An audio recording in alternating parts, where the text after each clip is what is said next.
The second the wheels screeched against the runway, I knew something was wrong. Usually, that moment felt electric, like the finish line after 2 weeks on the road. Home was waiting. Mia was waiting. She'd always been my reason to push through the lonely hotel nights and airport coffee. Our tradition was carved in stone. I'd text her my gate, and she'd answer with some ridiculous surprise. Once, she showed up holding a blinding neon sign that read, "Welcome back to your kingdom, Carry On King." I wanted to melt into the floor, but secretly, I loved it. That was Mia, playful, over the top, mine. So when I killed airplane mode and waited for her usual, "Where are you?" "I'm circling." The message I got instead felt like a blade to the chest. "I have important things to do. Get home on your own." No emoji. No love you. Just 9 words. Flat. Cold. I sat in 22A while people shoved down the aisle, eager to reunite with their families. Everyone had someone waiting. Everyone but me. I tried to reason with myself. Maybe her mom needed something. Maybe the car broke down. But important things to do? Since when did I fall off that list? Dragging my carry-on through the terminal, I kept expecting her to burst out from behind a crowd with some goofy gotcha. But there was no Mia. Just families hugging, kids squealing, couples kissing like movie endings. And me? I stood under the fluorescent buzz of arrivals, refreshing my phone like an addict, praying for a second text. Nothing. I pulled up a rideshare app, thumb hovering. A hollow ache settled in my chest, quickly replaced by something sharper. Anger. If she couldn't bother to pick me up, fine. But I wasn't going to slump into the back of some stranger's Prius, staring out the window like an abandoned husband. No, I needed to steer this moment. Take it back. And then, Claire came to mind. A colleague. Yes, but more than that. She noticed when you looked beat and slid a coffee onto your desk without fanfare. She laughed at the dumbest jokes, the kind of laugh that could crack open a bad day. We never crossed a line, but I'd be lying if I said I didn't feel the difference when she was around. I hesitated only a second before scrolling to her name. My pulse quickened. Bold, reckless maybe, but I pressed call. She picked up on the second ring. "Hey, you alive?" Her voice had that brightness I hadn't realized I needed. I tried to sound casual. "Yeah, just landed." Wild question, "Any chance you're free?" My ride bailed. A pause. Then her smile came through the line. "Say no more. 10 minutes. Want me to bring a latte?" That knot in my chest loosened for the first time all day. I caught myself smiling, standing in the middle of arrivals while strangers reunited all around me. But underneath the relief, one thought cut through. Why did it feel so easy to call Claire when my own wife couldn't be bothered to show up? Claire pulled up before I even cleared the sliding doors. Her little blue SUV rolled to the curb like a rescue chopper swooping in. Window down, grin wide, and a cardboard tray in hand. "Lost traveler," she teased, holding up the coffee. "Thought you deserved a real welcome home." That smell, vanilla latte, hit me before her words did. I climbed in, exhaling like I'd been holding my breath all day. "You're a lifesaver," I muttered, sinking into the seat. Relief finally cracked through my chest, but underneath it, an ache that didn't quit. Claire didn't dig. She never did. She just passed me the cup, turned the radio up a notch, and pulled into traffic like this was routine. Silence with her wasn't heavy. It was safe. "You okay?" she asked softly, eyes on the road. I forced a half-smile. Not the homecoming I had in mind. She nodded, didn't press. Instead, she cracked a joke about airport carpets and how pretzels there should be declared a crime. Before I knew it, I was laughing. Not polite chuckles. Real, gut-deep laughter. The kind that makes you forget for a second what hurts. We ended up at a diner off Main, neon buzzing half-dead above the door. Booth cracked vinyl, coffee that tasted like burnt toast. She slid a basket of fries between us. "Illegal to eat alone," she declared. Hours slipped away in stories, laughter, and debates over which movie soundtrack could fix a bad day. Somewhere between fries and laughter, Claire lifted her phone. "Smile, Carry On King." Click. I leaned in, mid-laugh, her grin matching mine. The photo was easy. Real. Nothing staged, nothing forced. Just 2 people who fit in that booth like it was always meant to be. Later, flipping through her shots, my chest tightened. We didn't look like co-workers. We looked like something else. Something dangerous and comforting. When she dropped me at my place, the night felt too short. My suitcase thudded onto the sidewalk, but my feet stayed planted. Claire caught it. "Hey," she said gently, Hand on the wheel. Don't let whatever's eating at you win. You've got people who care.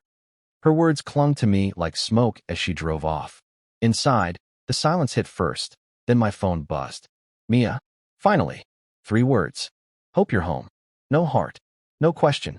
Just a checklist item. My chest burned hot. Important things to do, right? Meanwhile, I'd just spent hours with someone who made me feel seen again. I opened my camera roll. That picture of me and Claire, both laughing like the world hadn't touched us, glowed on the screen. My thumb hovered over the post button, and then the thought hit me. Sharp, dangerous, undeniable. If Mia wanted distance, maybe it was time to show her what distance really looked like. With a single swipe, I shared it. Caption simple, deliberate. When one door closes, sometimes a better one opens. My thumb hovered over post like it was a trigger. That photo, me and Claire in the diner booth, both mid-laugh, looked harmless enough on its own. But paired with the caption I'd written, when one person betrays you, another shows how much you really matter. It was gasoline waiting for a spark. My pulse hammered as I hit share. For a split second, regret flickered, then burned out. The reaction was immediate. My phone lit up, buzzing nonstop, comments pouring in like I'd just announced a new life. Looking good, man. About time you found happiness. Power move, bro. No one asked about Mia. No one needed to. They saw the picture, read the caption, and filled in the blanks. That was the beauty of it. I didn't lie. I just let the story write itself. And her? I knew she'd see it. She always saw everything. Less than a minute later, her red receipt glowed on my screen. No heart. No comment. Just silence. But I could picture it clear as day. Her scrolling through Instagram on her important night out, sitting across from whoever she was with, the blood draining from her face as she realized her grip was slipping. I poured a whiskey and waited. At 11:07, it came. Who is she? I set the phone down. Watched the dots flicker, typing, deleting, typing again. Then another ping. You don't have to play games. Games. The woman who stranded me at the airport with 9 cold words was suddenly the one crying foul. The woman who had important things while I dragged my own bags home. The irony stung sharp, then sweet. So I upped the ante. Snapped a picture of the coffee cup Claire had left in my car, her name scrawled in Sharpie. Posted it with, sometimes the smallest gestures mean the most. By midnight, my phone buzzed again. Her name flashing. I let it ring. When voicemail dropped, her voice was sharp, brittle around the edges. If you want to talk to me directly. Don't air our problems online. You're embarrassing yourself. I laughed out loud. Embarrassing myself? She had no clue. Because while she was fuming, people were sliding into my messages. Co-workers, old friends, even neighbors. One wrote, "Good to see someone appreciates you. About time." That one hit hard. For years I'd been the steady man, the dependable one, the safe one. Invisible, until I wasn't. And now, people noticed. And Mia hated it. I could feel it, the balance shifting. The sympathy that had always leaned her way was tilting toward me. She thought she had the upper hand, sneaking around, writing me off like I was disposable. But the second she saw me smiling with someone else, her control cracked wide open. I didn't need to chase her down. I didn't need her confessions. All I had to do was keep holding up the mirror. The question now wasn't if she'd break. It was how bad the shatter would be when she finally did. I woke to my phone buzzing like an angry hive on the nightstand. Notifications stacked faster than I could swipe, group chats, private DMs, even work pings. For half a second I thought maybe my post had gone viral. But no, it was her. Mia had launched her counterattack. In one of our group chats with mutual friends, her message lit up the screen. "He's cheating on me with some coworker. I caught them. That's why I didn't pick him up at the airport." I actually laughed out loud. The gall. She left me stranded, yet somehow I was the cheater? Classic projection. When cornered, throw mud and hope it sticks. At work, the whispers reached me quick. After the morning meeting, a colleague tugged me aside. "Just so you know, your wife's been talking. About you and Claire." My stomach tensed, waiting for judgment. But then he smirked. "Nobody believes it. Sam's the most boring, scandal-free person in this building. If anything, people are impressed she ditched her plans to pick you up." The relief hit deeper than I expected. For years I feared that if this kind of storm ever came, I'd be painted the bad guy, the careless husband who drove his wife away. But now, the truth was screaming louder than her lies. By noon, Mia's bitterness spilled onto social media. Vague posts, dripping with venom. Funny how fast people show their true colors. Loyalty is dead these days. Some men don't deserve second chances. Her little fan club chimed in right on cue. You deserve better, queen. Cut him loose, he's trash. But outside that echo chamber, people pushed back. My cousin commented under one post. Didn't you leave him stranded at the airport? A mutual friend fired back. Sounds like you're mad he found kindness when you didn't. The cracks were spreading. Fast. By evening, she went nuclear, calling my boss. I only found out when he pulled me aside, chuckling. Your wife phoned the office. Said you're having an affair. I told her unless you start billing hotel rooms to the company, it's not our problem. And between us, everyone knows where the real issue lies. That was the moment it clicked. This wasn't about saving her marriage. This was scorched earth. She wanted to drag me down with her, ruin me so no one could see the truth. But she miscalculated. She underestimated just how thin her ammo was. I stayed calm, quiet. Then, at lunch, Claire and I grabbed coffee. She made some goofy comment about the barista's mustache, and we laughed. I snapped a quick photo, just two people sharing a light moment, and posted it with the caption, "The right people bring out the best in you." The response exploded. More support, more sympathy, more people connecting the dots without me saying a word. Then her text came in. You're destroying me. I stared at the screen, heartbeat steady. No, I thought, setting the phone down. You're doing that yourself. And as I leaned back, for the first time since that airport, I felt something I didn't think was possible, lighter. Not broken, not desperate. Free. But freedom has a cost. And deep down, I knew Mia wasn't finished yet. By Friday, Mia's smear campaign was roaring at full speed. She must have spent every waking hour glued to her phone. Long rants in group chats, late-night calls to relatives, even DMing people she hadn't spoken to in years from my friends list. Her story never changed. I was emotionally checked out. I was probably cheating long before she slipped, and I was making her look like the villain. She painted herself as the neglected wife who finally cracked under the weight of my supposed indifference. But lies only stick when history backs them up. Mine didn't. When she tried casting Claire as the homewrecker, people practically laughed her out of the room. One mutual friend commented under her rant, Sam? The woman who brings donuts every Friday and fosters kittens on weekends? Yeah, okay. Another fired back. Didn't she just pick him up because you didn't bother? Even her own cousin DM'd me. She's spiraling. Everyone sees it. Just keep your head up. That one hit hard. Because for the first time, even her inner circle wasn't echoing her like before. Some still liked her posts, but the comments told the real story. People poking holes in her narrative, calling her out, questioning her motives. She wanted an army. What she got was a skeleton crew and a whole lot of doubt. Work tilted even sharper in my favor. No whispers behind my back, just nods, pats on the shoulder. Ignore the noise, man. Everyone knows who you are, one coworker told me. My boss even leaned against my desk. If she calls again, I'll hang up. You don't owe anyone a damn thing. I didn't realize how badly I'd needed that until I felt my shoulders finally unclench. By Saturday, the tide was undeniable. My aunt commented under one of my photos, proud of you for surrounding yourself with good people. Don't let anyone dim your light. My best friend, the guy who hated drama, reposted it with, if you don't show up for your partner, someone else will. That was the breaking point. She wasn't just losing control of the story. She was losing her mask. That night, around midnight, my phone lit up like a warning flare, message after message from Mia. Why are you doing this to me? You're making me look crazy. I only went out that night because I thought you didn't care.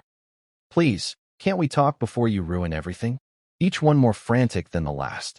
I stared at the screen, my thumb hovering, then set the phone down without a word. Instead, I posted one final picture.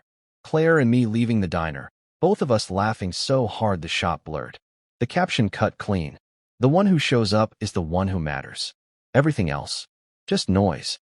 For the first time in months, I slept like a man at peace. But as I drifted off, one truth pressed in. The more her mask slipped, the more dangerous she'd get. And deep down, I knew Mia wasn't done yet. By Sunday morning, it wasn't just cracks in her mask, it was rubble. I rolled over to a phone buzzing nonstop. Not from Mia this time. From everyone else. Friends, cousins, co-workers, flooding me with screenshots and tags. Sometime around 3 a.m., she'd gone nuclear on Facebook, unloading a post so long it looked like a confession letter. Her rant read like a soap opera. After years of giving everything to a marriage where I was ignored and unloved, my husband has finally shown his true colors. While I stayed home, loyal and faithful, he paraded around town with a coworker. I can't believe people think I'm the villain. If anyone knew the truth, they'd understand why I had to look elsewhere for happiness. The twisting was almost impressive, if it weren't pathetic. But here's the problem with 3 a.m. rage posts. By daylight, they reek of desperation. The comments came fast, sharper than any defense I could have written. Didn't you strand him at the airport? If you were so faithful, why do folks keep seeing you with that other guy? Girl, this ain't it. Own up. Her attempt to crown herself the victim had backfired. Badly. She wasn't the scorned wife anymore. She was the woman who ditched her husband and then tried to torch his reputation when he didn't crumble. By noon, she doubled down. Tagging me. Tagging Claire. Throwing mud in every direction, praying some of it stuck. She even emailed my boss again, demanding an investigation. He forwarded it straight to me with one line. Sort your personal life, but don't worry. Nobody here buys it. That was when it hit me. This wasn't jealousy anymore. It was panic. She was clawing at anything she could grab while the ground gave way beneath her. That evening, I bumped into my neighbor while dragging the trash to the curb. He leaned on the fence, shaking his head. Saw her meltdown online. Ugly stuff. But listen, everyone around here knows you. You've always been solid. Don't sweat it.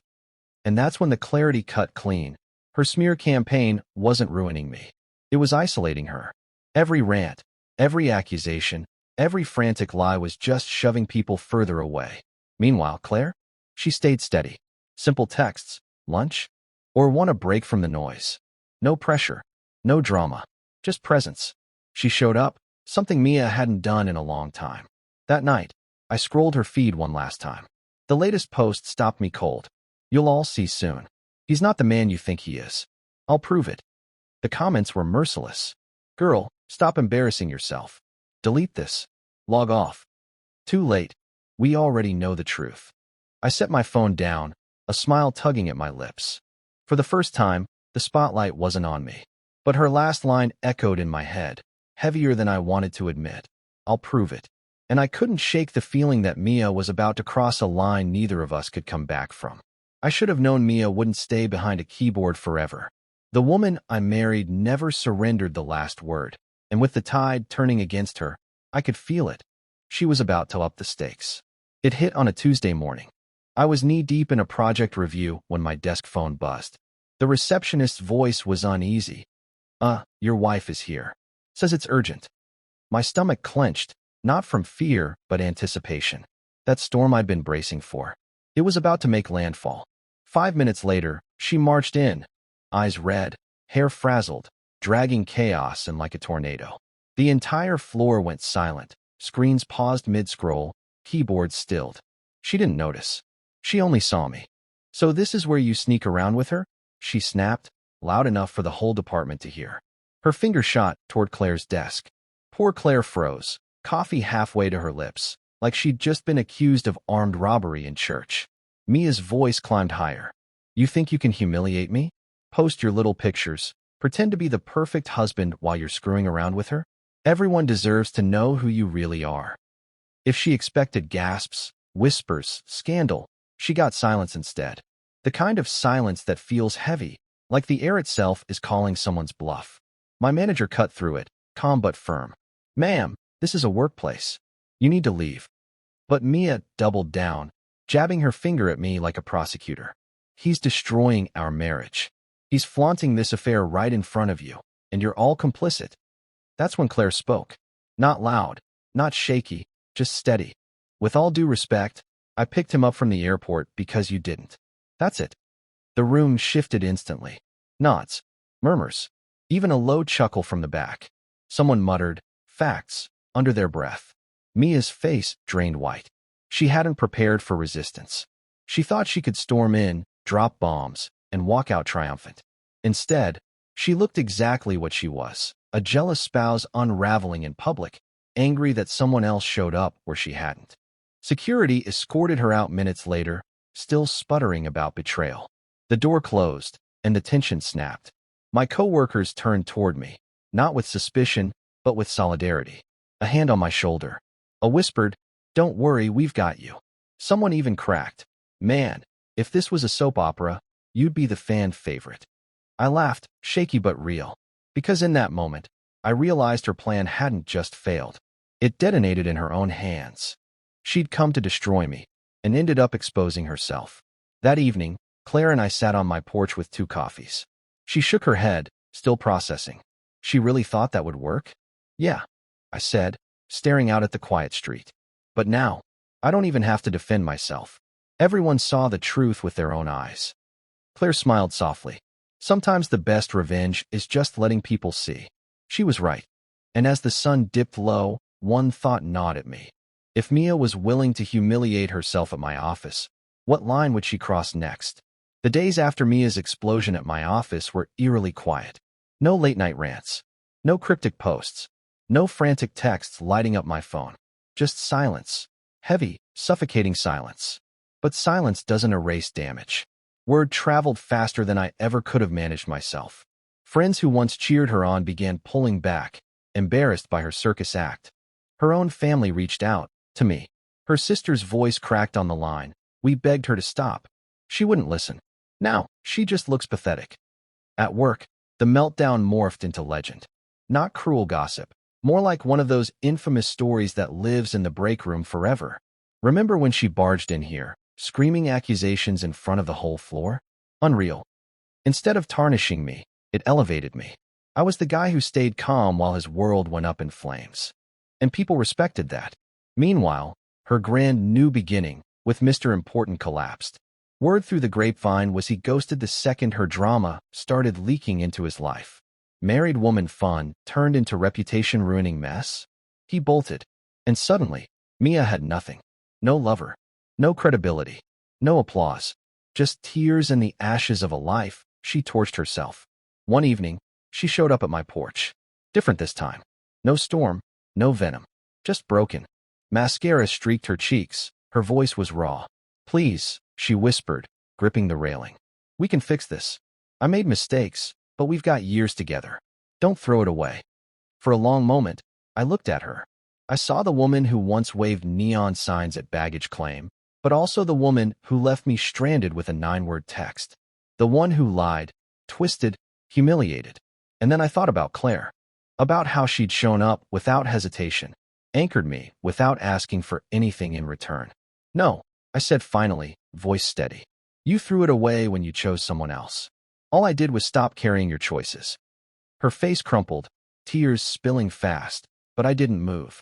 I closed the door gently, leaving her outside in the cold. That was the last time she ever stood on my porch. Weeks rolled by lighter than I ever remembered. Friends checked in. Family invited me out. At work, respect replaced pity. And through it all, Claire was steady. Not a rebound, not a stand-in, but the one person who had proven herself in the storm. One night, back at the diner where it all began, I stirred my coffee and smiled. Funny how one moment can change everything. That airport text? I thought it was the worst thing that ever happened to me. Claire tilted her head, eyes soft. "And now," I said, clinking my mug against hers. "I know it was the best. Because it set me free." Our laughter spilled into the booth, warm and real. And somewhere out there, I imagine Mia scrolling through a blank phone, chasing an audience that wasn't listening anymore. Her empire of lies had crumbled. Her mask was gone. And me? I wasn't just free. I was finally untouchable.